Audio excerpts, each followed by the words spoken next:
A franchise that has been running since the 60s and now has 11 different shows and multiple movies can be quite daunting to try and get into today. So in this video I'm going to break down a couple of different ways in which you can watch Star Trek to best get into it now.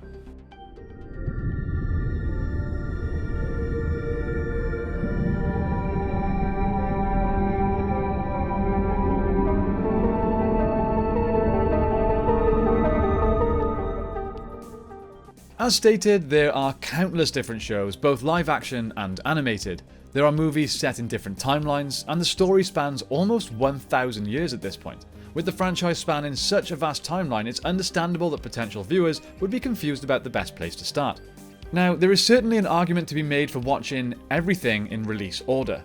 A lot of things won't make sense chronologically and you will be jumping back and forth in the timeline, but this is how original fans have watched it, and it's still an extremely loved franchise, so it can't be a bad way to do it. So if you prefer this method, you will of course start with Star Trek, which is normally referred to as TOS or the original series. After that came the animated series. Then 6 theatrical release movies, starting from Star Trek the Motion Picture all the way up to Star Trek VI The Undiscovered Country. Now, I will point out here that I've heard many people suggest skipping the original series altogether. It's certainly the show that has perhaps aged the worst, and many people don't enjoy William Shatner's portrayal of Captain Kirk.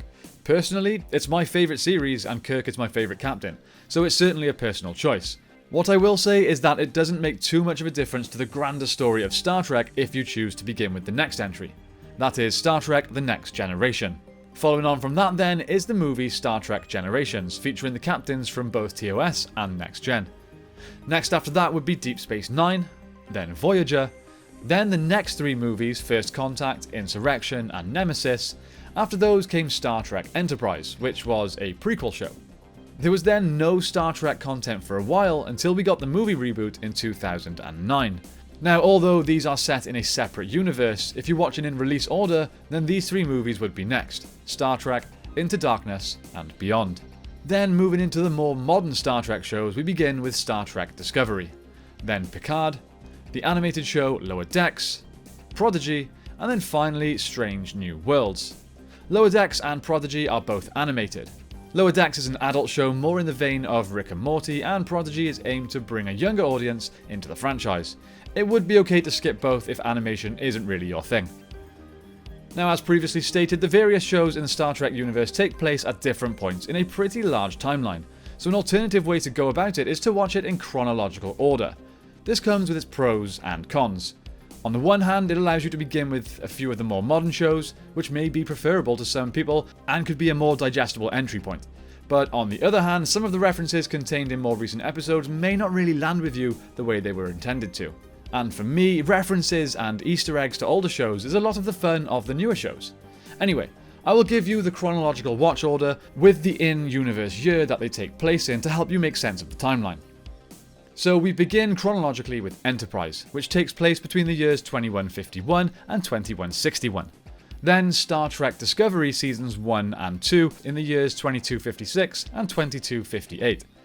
Then Star Trek Strange New Worlds takes place in 2259. This is sort of the lead up to the original series. So next would be the original series, taking place between 2265 and 69. The animated series, which is between 2269 and 70, this is a direct continuation from the original series. Then there would be the first 6 Star Trek films. These span between 2273 and 2293. Next would be Star Trek The Next Generation. These seasons are set mainly between 2364 and 2370. Then it would be the next 4 movies, Generations through to Nemesis. Although Generations starts at an earlier point, these films mainly range between 2371 and 2379. Next is Deep Space Nine, 2369 to 2379.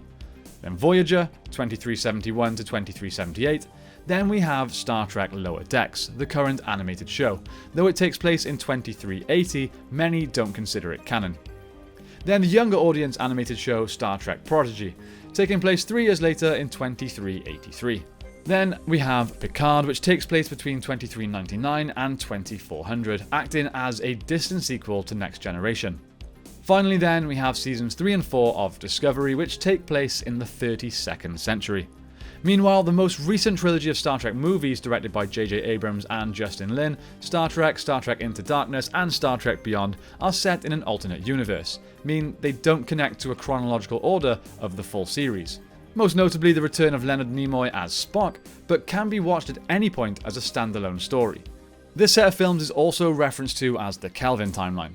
They make for great standalone stories, but are very different to what I would call proper Star Trek. Don't get me wrong, they have their place and there are elements that I absolutely love, but they are certainly very Hollywoodized, for lack of a better term. I totally understand that this can still be slightly confusing, but hopefully this video has helped you understand the timeline and the order, and hopefully you've made a decision on how you want to watch them. Of course, now that you hopefully understand the timeline, you can watch it in pretty much any order that you choose.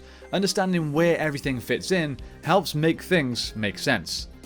That's it from me today, my friends. Let me know in the comments down below which order you prefer, and if you have any requests for the type of content you'd like to see here on this channel, be sure to let us know.